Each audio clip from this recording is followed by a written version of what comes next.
Shalom, my family. How are you guys doing today? I have a quick word and then I'm going to have another message after this. I might seem like I'm in a rush, but it is because, I am juggling, taking care of these children and trying to get these messages out. Now, this one is a good message, an edifying message, and I pray that it finds whoever has ears that needs to hear it. Okay, let us begin. So the first one is coming out of the book of Psalms. And it is chapter 19, verse number 12. And what does it tell us? Actually, 12 to 14. And this is the book of, the version NIV, okay? It says, "But who can discern their own errors? Forgive my hidden faults. Keep your servant also from willful sins. May they not rule over me. Then I will be blameless, innocent of great transgression. May these words of my mouth and this meditation of my heart be pleasing in your sight, Yahuwah, my rock and my redeemer." So I need us to start saying this verse right here that we said. Why do we want to keep saying this? Because sometimes we are doing things that we don't understand how impactful they can be affecting other people. To have spiritual and emotional maturity looks like understanding how our actions might impact other people. Now, there is a saying that the older you are, we can infer that the more wisdom you have. But unfortunately, this is not always the truth. There are many times that even grown women and men may still lack wisdom in certain areas. And this is why, my family. It is because some people have unhealed trauma.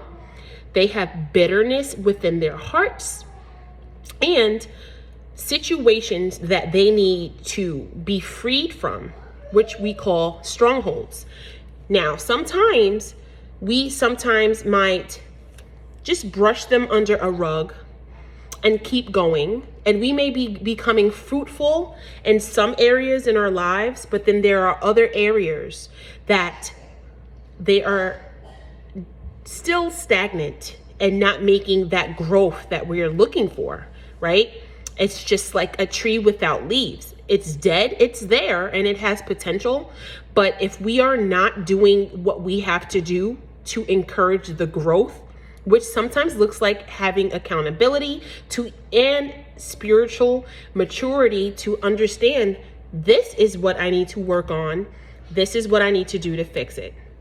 And adding to our faith, then we might never heal from these things. And I truly believe that every person in this entire world, if they were to exercise their strength that they are given through Yahushua HaMashiach, and if they were to be adding to their faith and using self-control and patience and love and gentleness, the fruits of the Ruach, which, by the way, we only receive if we are spending time with Yahuwah.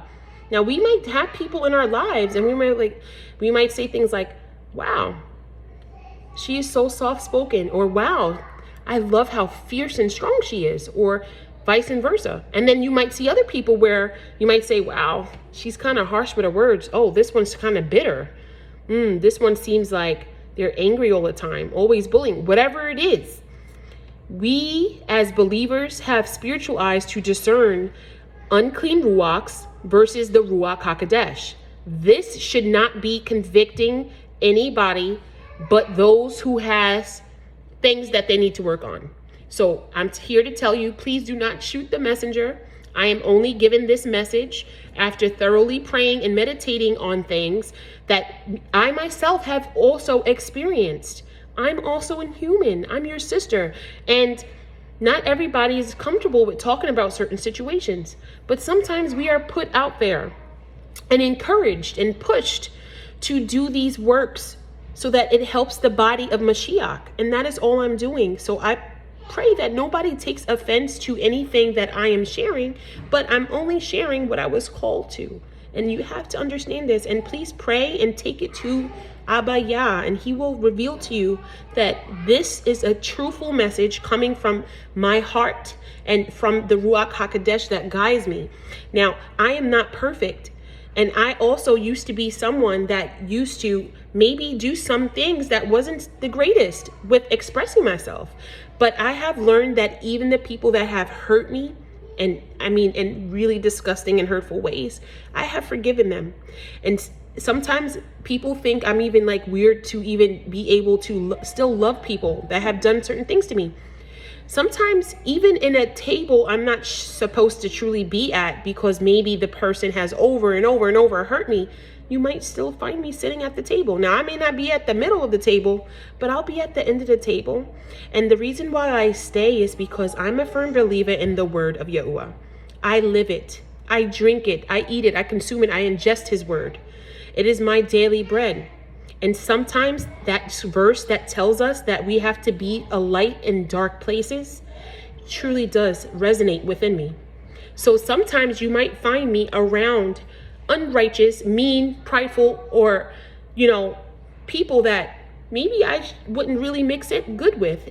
But my sisters and brothers, I am not here to mix. I'm here to just plant seeds and to be a light. I am just doing what I was sent to do.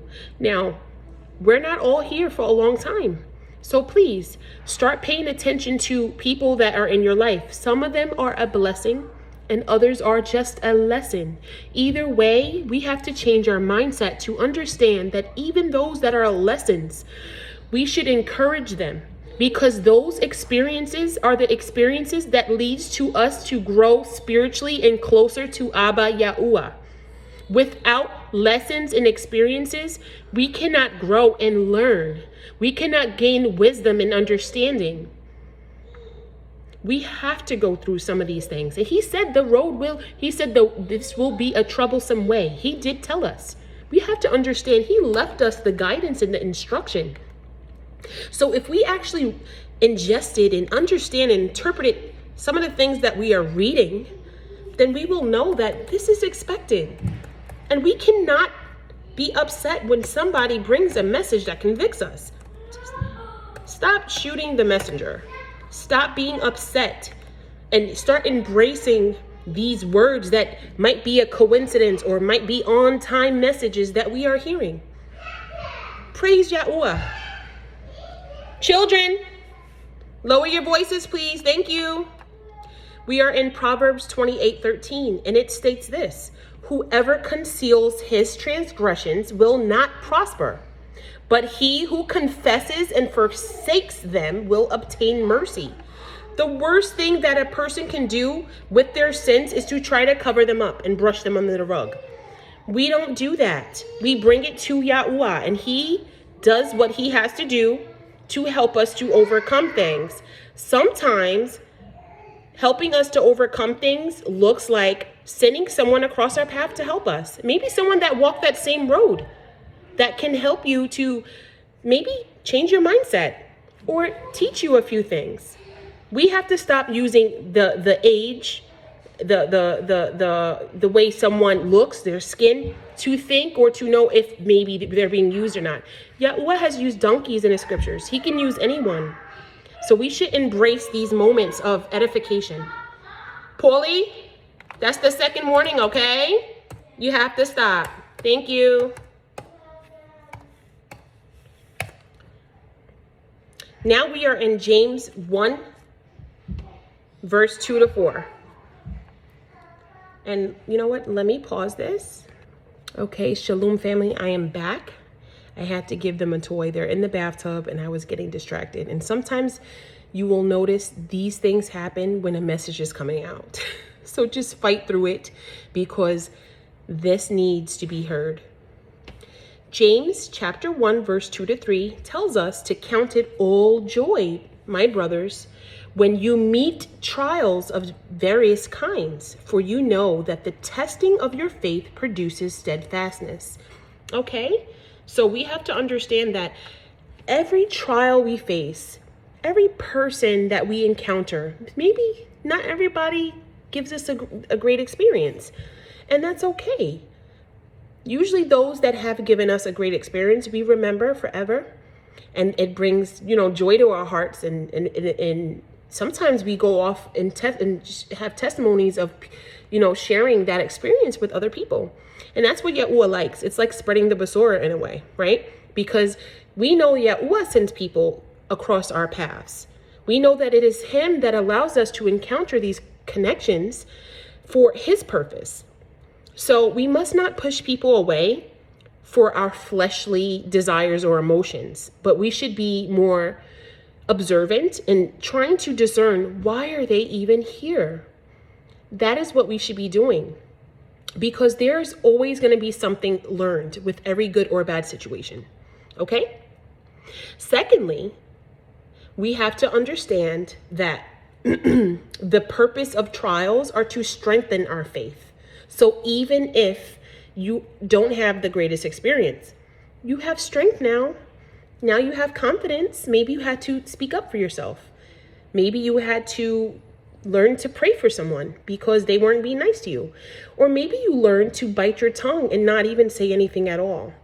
Whatever you're called to do, just understand that as long as you're being guided by the Ruach HaKodesh, as long as you feel or hear his voice and he is guiding your footsteps, you have nothing to worry about. But we have to know how to deal with certain situations and people in the right way. Okay? Now let's continue. We have 1 Thessalonians 5:11. 5:11. Excuse me. And this is coming out of the NIV. I don't understand why it always switches things, but it's okay. It says here, therefore encourage one another and build each other up, just as in fact you are doing.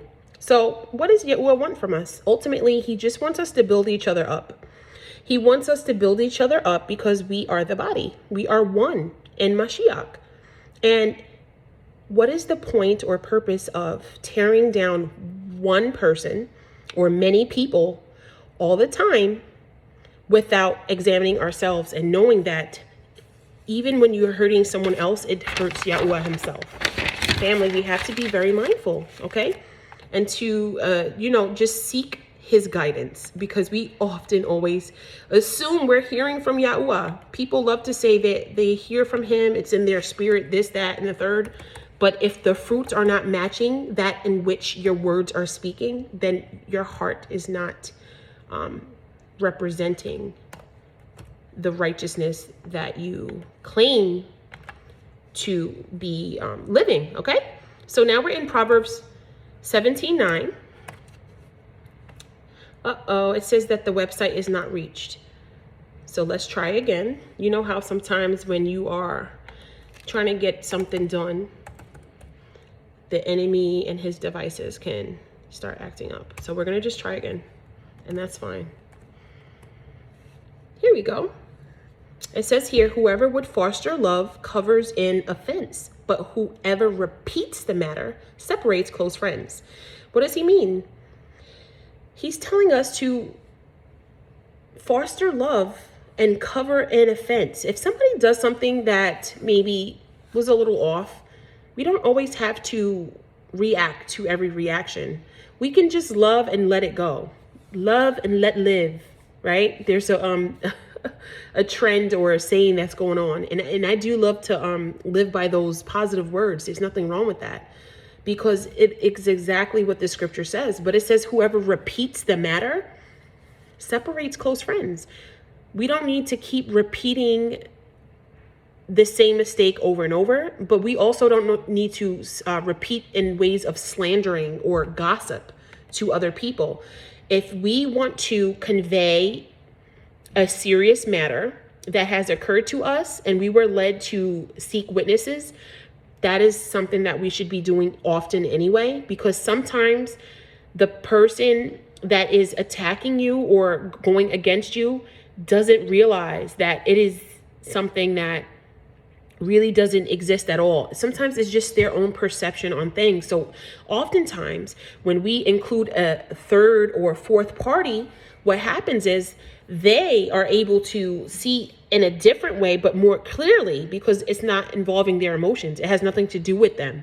So they're able to examine, and then they can rightfully tell you what it is that's going on. And when you're a believer, it always should end up in you praying for that person or interceding on your behalf and on their behalf. Now, there are some people that there is no reconciliation that happens because it has to do with them. We can only control ourselves, and we can only leave the rest to Yahuwah. That at the end of the day, he is the one that answers prayers, and that includes the ones we intercede for. It is not something that we can do without going through him. And we know that there is malaks that bear witness of everything that we do as his believers. And if you are really operating under the Ruach HaKodesh and you are doing righteous things, you won't have any burdens. You won't feel grieved behind your actions because they are righteous. And Yahuwah judges that. And he knows what's happening. So even if you can't find a witness, because there has been times that sometimes people will not stick up for you. Sometimes it's like a seniority thing. And it's like, well, they knew that person first, so they just automatically stick up. Sometimes it can be because they are walking on eggshells and afraid of whoever it is. Maybe their status or their, authority through whatever it is. It can be in the workplace. I remember in the workplace, people always would tremble around certain managers and stuff like that. And, that is fear. Fear is not good because it opens up our hearts and our temples to things that we don't want around us. And we have to protect ourselves. We have to keep our peace, which is why we shouldn't always entertain tale-bearing and gossip. Everything has to be the truth. Now, especially if you're a young woman, grab yourself a witness. Try to make sure that they are at least older to have more maturity and wisdom to understand the situation, like a mother or a daughter would go to a mother, in other words. And plead your cause, plead your case. And then where he says, where 2 and 3 gathered, there I will be. So Yahuwah's there. And then you intercede on behalf of the person and yourself, because ultimately, if you had to go to somebody to seek help or understanding with a situation, it's probably because you really do feel bad. Okay? And that's what you do. And then if that proceeds and these things keep happening, at that point, hopefully you go to the head. You go to a pastor, a priest. If it's at a workplace, sometimes you have to take things to HR, whatever it is. Now, the reason why I'm talking about this is because I know that during these times we're living in, these unclean ruachs are about to step it up some notches. And they are doing that to keep you from fulfilling your purpose. And yet, they're also doing that to cause chaos and division, because we are stronger together. So, of course, they want to create division and ostracism and allow people to feel like they're not good enough, because then you're not going to be able to live out your purpose and exercise your spiritual gifts if you're always down and out and broken and battered. We have to stop that, and we have to recognize these unclean spirits for what they are, and we have to rebuke them in Yahushua HaMashiach's name. And when we say unclean ruachs, we are not talking about the person. No, we love the person. This is why we intercede for them, because we don't fight against flesh and blood, people. So next, we're going to be looking at Ephesians chapter 4:32, and it reads, "Be kind and compassionate to one another, forgiving one another, just as Christ," or Yahushua HaMashiach forgave us. Okay, my apologies for saying that term. This is for teaching and education purposes, and I'm reading off the internet, so forgive me, Salaki. But more or less, it says to be kind and compassionate to one another. What does that mean? We do have to be kind and compassionate. We have to be able to put ourselves in people's positions and examine things. Having spiritual maturity looks like knowing the person, knowing how life may be like. Oh, she's a mother. She has 2 children. she did mention this, and oh, she's sweet. You know what? Let me just say a prayer for her to make sure. Or if this person isn't doing the greatest and stuff, then you can still pray, Yahuwah, please help deliver this person from this unclean ruach that has been running around affecting people. Father, deliver. You intercede. Sometimes you can even fast for people if you're led to. I have done it for many people in my life in the past. Okay? And when I do, I don't tell nobody. You don't tell people when you're fasting. You don't tell people when you're going to start a project or anything, because sometimes people or unclean ruachs, they want to know so that they're able to control and manipulate. And we have to be mindful. But I'm going to talk more about that in the other video I'm going to be making, and I'm going to start one at a time. It takes a lot of research to learn about these things, and some of the information is found in like apocryphal books, but for the most part, I'm going to be starting with the Leviathan spirit, because put that on my ruach days ago, and I just never really released it yet, because it's pretty deep, and I have to try to compact all the information into one video without it being too long, because I know you guys are busy, and I do appreciate those that listen to these messages, but I just want to make sure that you're listening to the very end so that you don't miss anything, okay? So now we're at 2 Timothy chapter 4, verse 1-2. And this is the last one. And this is just to encourage us that are teaching, those of us that are representing the body of Mashiach, those of us that are making content and spreading the Besorah and messages, okay? This is just for us to remember. It says here, in the presence of Yah and of Yahushua HaMashiach, who will judge the living and the dead, and in view of his appearing and his kingdom, I give you this charge. Now listen up. It says, preach the word, be prepared in season and out of season. What does he mean by that? Well, think about it. Out of season would be like right now, right? In the winter, and nobody's really outside. It's kind of dead, But we have to be prepared in both seasons, and whatever that means to you, okay? And he says to correct, rebuke, and encourage with great patience and careful instruction. So when I think of careful instructions, it reminds me of just being gentle. We have to, whatever we do, we always should be gentle. We shouldn't be passive aggressive. We shouldn't have underlying hints of aggression. Sometimes people come off as defensive because they can sense the attack, because their spiritual maturity in them allows them to pick up things that sometimes are not even being said. And this is what I mean. Those of us that have that strong discernment, sometimes we are really quiet and we kind of don't like to say too much, especially when it comes to anything. We don't enjoy the spotlight. And that's because we are very sensitive. But when Yahuwah tells us to do, then we do.